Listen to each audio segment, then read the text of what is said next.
Akala ng iba, bubuksan mo lang ang tindahan.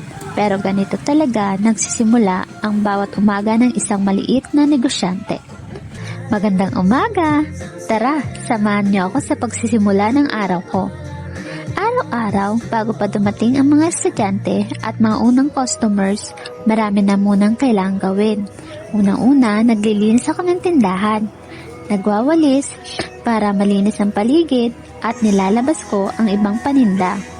Ino-organize ang mga school supplies para maayos tignan at madaling makita.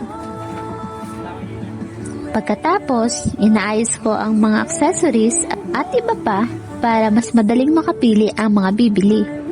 Tumutulong din ako sa pagdi-display ng mga merienda at palamig.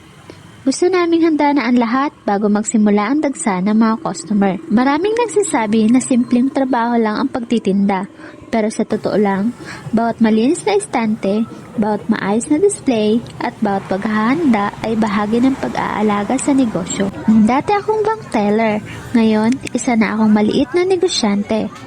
Magkaiba man ang mundo, pareho pa rin ang prinsipyo ko. Gawin ang bawat trabaho ng may sipag at pagmamalaki. Maraming salamat sa pagsama sa akin ngayong umaga. Kita-kita tayo sa susunod kong vlog.